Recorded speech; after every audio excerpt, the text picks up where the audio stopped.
Hi friends, നമ്മൾ ഇന്ന് കേൾക്കാൻ പോകുന്നത് സ്ക്വിഡ് ഗെയിം എന്ന സീരീസിൻ്റെ സെക്കൻഡ് സീസണിലെ ഫസ്റ്റ് എപ്പിസോഡിൻ്റെ സ്റ്റോറിയാണ്. അപ്പോൾ നമുക്ക് നേരെ വീഡിയോയിലേക്ക് പോകാം.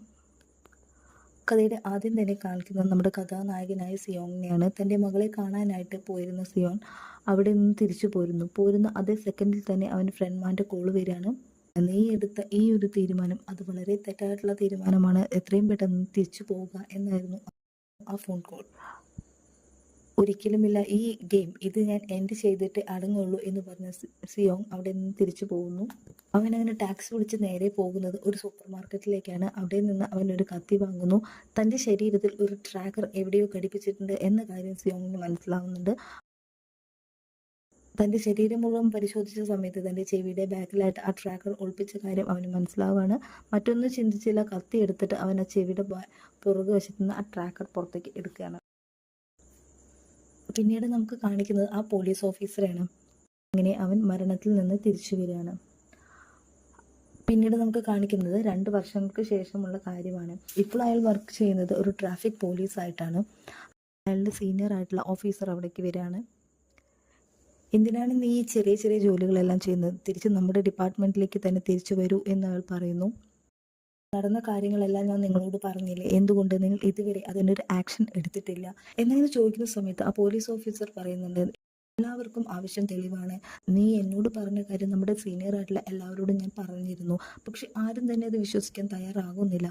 കാരണം നമ്മുടെ ഡിപ്പാർട്ട്മെൻറ്റിൽ നിനക്കറിയാമല്ലോ, ആവശ്യം തെളിവാണ്. അത്തരത്തിൽ എന്തെങ്കിലും ഒരു തെളിവ് നിൻ്റെ കയ്യിലുണ്ടോ? നിൻ്റെ ശരീരത്തിൽ നിന്ന് കിട്ടിയ ഏതാണെന്ന് തിരിച്ചറിയാൻ പറ്റാത്ത ഒരു ബുള്ളറ്റ് അല്ലാതെ വേറെ എന്ത് തെളിവാണ് ഉള്ളത് എന്നുള്ള കാര്യങ്ങൾ ഇയാൾ ചോദിക്കുകയാണ്. ഉള്ള ചോദ്യങ്ങളെല്ലാം കറക്റ്റായിരുന്നു. തെളിവ് എന്ന് പറയാൻ ഒന്നും തന്നെ അയാളുടെ കയ്യിലുണ്ടായിരുന്നില്ല. അവിടെ നിന്ന് കട്ടായാൽ പിന്നീട് കാണിക്കുന്നത് ഒരു ഹോട്ടലാണ്. അവിടെ റൂം എടുക്കാനായിട്ട് വന്നിട്ടുള്ള 2 ആൾക്കാർ. പക്ഷേ അവിടെ ലൈറ്റെല്ലാം ഓഫായി കിടക്കുകയാണ്. അതുകൊണ്ട് അവിടെ റൂം ഉണ്ടാവില്ല, നമുക്ക് തിരിച്ചു പോകാം എന്ന് പറഞ്ഞിട്ട് അവർ തിരിച്ചു പോവാണ്. അപ്പോഴാണ് നമുക്ക് കാണിക്കുന്നത് അത് നമ്മുടെ സിയോങ്ങിൻ്റെ ഹോട്ടലായിരിക്കും. അപ്പോഴാണ് ആ കോളിംഗ് ബെൽ അടിക്കുന്ന ശബ്ദം സിയോങ് കേൾക്കുന്നത്. വളരെ പേടിച്ച് തന്നെ അവൻ ഡോറിൻ്റെ അടുത്തേക്ക് വരുന്ന സമയത്ത് ഈ ഒരു വിസിറ്റിംഗ് കാർഡ് വീണ്ടും അവൻ്റെ കയ്യിൽ കിട്ടുകയാണ്. ഈ ഒരു കാർഡ് കണ്ടതോടുകൂടി സിയോങ് വല്ലാതെ ഭയക്കുകയാണ്. അയാൾ പതിയെ ഡോർ തുറന്നു നോക്കുന്ന സമയത്ത് മുൻപിലായിട്ട് ആ ഫ്രണ്ട്മാൻ നിൽക്കുന്നുണ്ടായിരുന്നു. പെട്ടെന്നാണ് അവൻ ഉറക്കത്തിൽ നിന്ന് ഞെട്ടി എഴുന്നേൽക്കുന്നത്. അതൊരു സ്വപ്നമായിരുന്നു. മാത്രമല്ല അതേ സമയം അതേ കോളിംഗ് ബെൽ അവിടെ അടിച്ചുകൊണ്ടേയിരിക്കുന്നുണ്ടായിരുന്നു. ഈ ആളെ നിങ്ങൾക്ക് പല ആൾക്കാർക്കും ഓർമ്മയുണ്ടെന്ന് വിചാരിക്കുന്നു. ഗെയിമിന് പങ്കെടുക്കുന്നതിന് മുമ്പ് സിയോങ് ഒരുപാട് ക്യാഷ് എല്ലാം ഇയാളിൽ നിന്നാണ് വാങ്ങിയിട്ടുണ്ടായിരുന്നത്. അയാൾ വന്നിട്ടുള്ള ഒരു ബിസിനസ് ഡീലിന് വേണ്ടിയിട്ടാണ്. ഒരു മിഷൻ സിയോങ് അവരെ ഏൽപ്പിച്ചിട്ടുണ്ട്. അതായത് ഈ ഗെയിമിലേക്ക് ആളുകളെല്ലാം വല വീശി പിടിക്കുന്ന ആ ഒരു സെയിൽസ്മാനെ കണ്ടുപിടിക്കുക എന്നതായിരുന്നു ഇവർക്ക് അവൻ ഏൽപ്പിച്ചിട്ടുണ്ടായിരുന്ന മിഷൻ. അതിന് പ്രതിഫലമായിട്ട് അവൻ ധാരാളം പൈസ തന്നെ കൊടുക്കുകയാണ്. സിയോങ് പറഞ്ഞ ആ ഒരു സ്റ്റോറി അയാളും വിശ്വസിക്കുന്നുണ്ട്. അയാളിങ്ങനെ ക്യാഷുമായിട്ട് പുറത്തേക്ക് പോവാണ്. എന്നാൽ ഇയാളുടെ ഒപ്പം വർക്ക് ചെയ്തിരുന്ന ആൾക്കാർക്കൊന്നും ഈ ഒരു സ്റ്റോറി അവർക്കൊന്നും ഒട്ടും തന്നെ വില്ലിങ് ആയിരുന്നില്ല. നിങ്ങൾ പറയുന്നതെല്ലാം ശരിയാണ്, പക്ഷെ ഒരു കാര്യം നിങ്ങൾ മനസ്സിലാക്കുക, എൻ്റെ കയ്യിൽ നിന്ന് ക്യാഷ് വാങ്ങിയിട്ടുള്ള ഒരുപാട് ആൾക്കാർ ഇപ്പോൾ മിസ്സിംഗ് ആണ്. അവർ എവിടെയാണ്, എങ്ങോട്ട് പോയി എന്നൊരു വിവരവും ഇല്ല. ഇവൻ പറയുന്നതെല്ലാം ശരിയാണെങ്കിൽ ആ ആൾക്കാരെല്ലാം ഈ ഗെയിമിൽ പങ്കെടുത്തിട്ടുണ്ടാവാനാണ് ചാൻസ്. ഇങ്ങനെ ഒരു ഗെയിം ഷോ ഉണ്ടോ എന്ന് നമുക്ക് നോക്കാം എന്ന് തന്നെ അയാൾ പറയാണ്. പക്ഷെ ആരും തന്നെ അതിന് റെഡിയാവുന്നില്ല. 10 മണി കേട്ടിട്ട് എല്ലാവരും വളരെ ഉത്സാഹത്തോടെ ആ ജോലിയിലേക്ക് അങ്ങനെ പ്രവേശിക്കുകയാണ് കേട്ടോ. അവിടെ നിന്ന് കട്ടായാൽ പിന്നീട് നമുക്ക് കാണിക്കുന്ന ഒരു ബീച്ചാണ്. ഫ്രണ്ട്മാൻ്റെ കയ്യിൽ നിന്ന് വെടിയേറ്റ് കടലിലേക്ക് വീണ ഈ പോലീസ് ഓഫീസറെ രക്ഷപ്പെടുത്തിയത് ഇയാളാണ്. എവിടെയാണ് ആ ഐലൻഡ് എന്ന് ഇവന് കണ്ടുപിടിക്കണമായിരുന്നു. അതിനാണ് ഇവൻ അങ്ങോട്ട് പോകുന്നത്. ഈ 2 വർഷത്തിനോടകം തന്നെ ഒരുപാട് ഐലൻഡുകൾ ഇവർ പോയി നോക്കിയിട്ടുണ്ട്. അവിടെയൊന്നും നമുക്ക് ഈ ഗെയിമിൻ്റെതായ ഒരു തുമ്പും അവർക്ക് കിട്ടുന്നില്ല. വളരെ നിരാശയോടെ അവർ തിരിച്ചു പോരുന്നുണ്ട്. അങ്ങനെ ഒരു യാത്രയ്ക്ക് വേണ്ടിയിട്ടാണ് ഇപ്രാവശ്യവും അവൻ വന്നിട്ടുള്ളത്. ഇതേ സമയം നമ്മുടെ സിയോങ്ങിൻ്റെ ആൾക്കാർ നമ്മുടെ സെയിൽസ്മാനെ തപ്പിയിട്ടുള്ളൊരു മിഷനാണ് ഇവർക്ക്. അതായത് ഇങ്ങനെ ഒരാൾ റെയിൽവേ സ്റ്റേഷൻ വരും. അദ്ദേഹത്തിൻ്റെ ബാഗിൽ 2 കോയിൻസ്, അതായത് തക്ജി എന്ന് പറഞ്ഞൊരു ഗെയിം കളിക്കുന്ന 2 കോയിൻസ് ഉണ്ടായിരിക്കും. ഇദ്ദേഹത്തെയാണ് നമ്മൾ തിരഞ്ഞ് കണ്ടുപിടിക്കേണ്ടത്. ഏകദേശം ഇങ്ങനെ വെൽ ഡ്രസ്ഡ് ആയിരിക്കും. കയ്യിലൊരു ഷൂട്ട് കേസ് ഉണ്ടാവും. ആ ഷൂട്ട് കേസിൽ ഇങ്ങനെയുള്ള 2 കോയിൻസ് ഉണ്ടാവും എന്നാണ് ഇയാൾ പറയുന്നത്. അപ്പോൾ പറയുന്നുണ്ട്, നിങ്ങൾ എത്രയും പെട്ടെന്ന് തന്നെ ഇതിനെ കണ്ടുപിടിച്ച് നമുക്ക് ഏൽപ്പിക്കേണ്ടതുണ്ട്. അതിന് നല്ലൊരു പ്രതിഫലം നമുക്ക് കിട്ടുന്നതാണ്. അതുകൊണ്ട് നിങ്ങൾ എത്രയും പെട്ടെന്ന് നിങ്ങൾ എല്ലാവരും നന്നായിട്ടൊന്ന് ഉത്സാഹിച്ച് കണ്ടുപിടിക്കുക. എന്നിട്ട് ആ കിട്ടാൻ പോകുന്ന പ്രൈസ് മണീനെ പറ്റിയിട്ടും പറയുന്നുണ്ട്. അതൊരു വലിയൊരു എമൗണ്ട് ആയതുകൊണ്ട് തന്നെ എല്ലാവരും നല്ല ഉത്സാഹത്തിൽ ഫോട്ടോസ് എല്ലാം എടുത്തിട്ട് കഴിഞ്ഞ് പോകുന്നുണ്ട്. അങ്ങനെ അവർ റെയിൽവേ സ്റ്റേഷൻ്റെ മുക്കും മൂലയും അരിച്ച് പെറുക്കുന്നുണ്ട്. ഒരുപാട് ആൾക്കാരോട് അന്വേഷിക്കുന്നുണ്ട്. അങ്ങനെ ഒന്നല്ല രണ്ടല്ല മൂന്നല്ല നാലല്ല മാസങ്ങൾ അങ്ങനെ അവർ അന്വേഷിച്ചു കൊണ്ടിരിക്കുകയാണ്. പക്ഷേ മാസങ്ങൾ കടന്നു പോയി എന്നല്ലാതെ ഇങ്ങനെ ഒരു ആളെ അവർക്ക് ഒരിക്കലും ഐഡൻറ്റിഫൈ ചെയ്യാൻ സാധിക്കുന്നില്ല. ദിവസങ്ങൾ, ആഴ്ചകൾ, മാസങ്ങൾ അങ്ങനെ കടന്നു പോകുന്നു. സെയിൽസ്മാനെ മാത്രം അവർക്ക് കണ്ടു കിട്ടുന്നില്ല. വളരെ നിരാശയോടെ ആ രണ്ടുപേരും അവിടെ നിന്നിരിക്കുകയാണ്.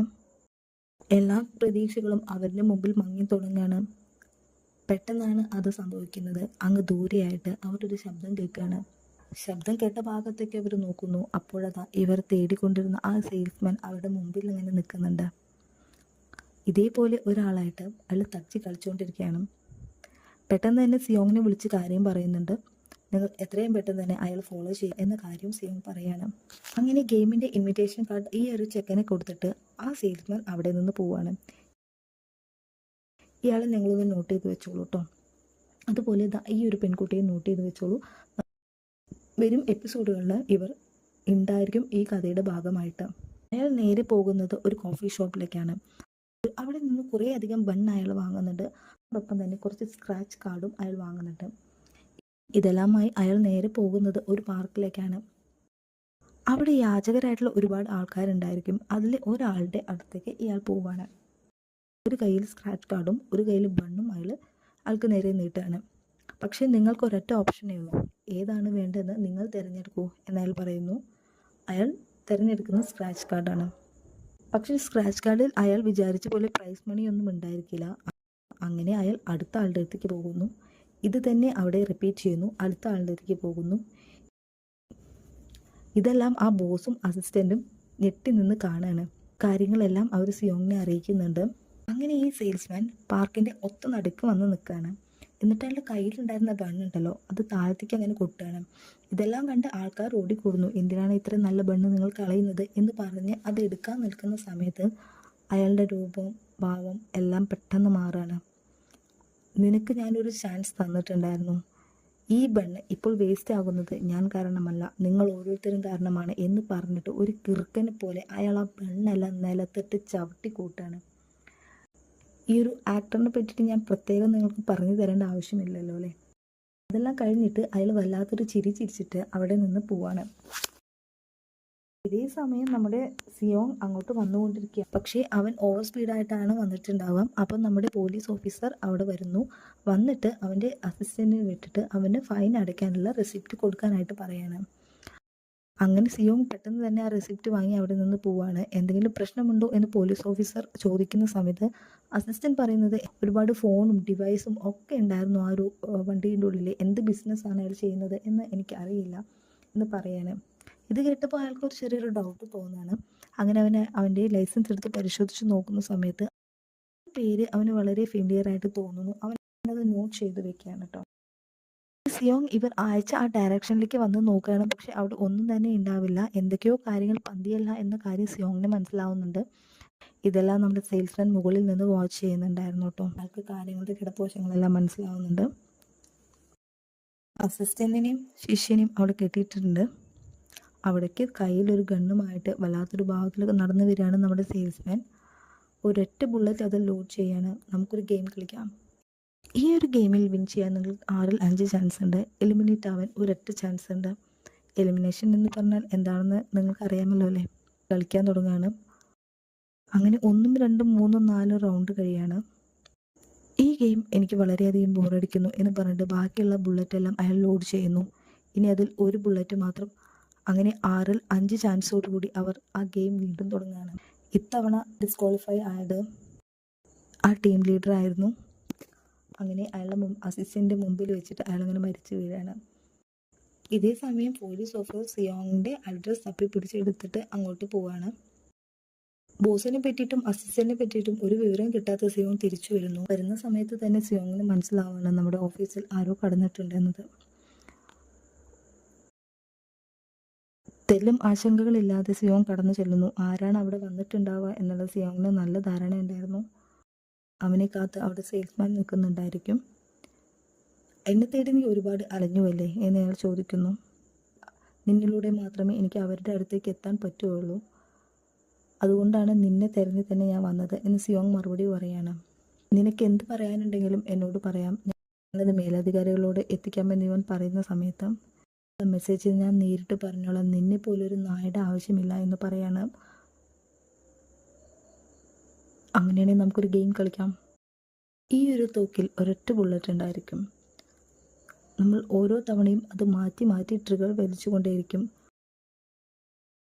ഒരു പെർട്ടിക്കുലർ ടൈമിൽ ഇതിൽ നിന്ന് ഷോട്ട് വരുന്നതാണ്. അപ്പോൾ നമ്മൾ ആരെങ്കിലും ഒരാൾ അതിൽ മരിക്കും. ധൈര്യമുണ്ടെങ്കിൽ ഗെയിമിലേക്ക് വരാൻ പറയാമെന്ന് സെയിൽസ്മാൻ. ഒട്ടും തന്നെ ഭയക്കാതെ സിയോങ് ആ ഗെയിമിലേക്ക് കടന്നു ചെല്ലുന്നു. അങ്ങനെ ഓരോ റൗണ്ട് കഴിയുന്നുണ്ട്. ഇപ്പോൾ മരിക്കാൻ ചാൻസ് 2-1.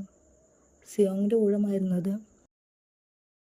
ഇത്രയും വലിയൊരു ഗെയിം ഷോയിൽ പങ്കെടുത്ത് അതിൽ പ്രൈസ് മണി വിൻ ചെയ്ത സിയോങ്ങിനെ അയാൾ അണ്ടർസ്റ്റിമേറ്റ് ചെയ്തു എന്ന് വേണമെങ്കിൽ പറയാം. ഒട്ടും തന്നെ മടിയില്ലാതെ സിയോങ് ആ ഗണ്ണെടുത്തിട്ട് അവൻ്റെ നേരെ വെച്ച് ട്രിഗർ അമർത്താണ്. ഇത് ഒട്ടും തന്നെ നമ്മുടെ സെയിൽസ്മാൻ പ്രതീക്ഷിച്ചിട്ടുണ്ടായിരുന്നില്ല. ഈ സമയത്ത് അയാളുടെ മുഖത്ത് മിന്നി മറയുന്ന ഒരു ഭാവങ്ങളുണ്ട്.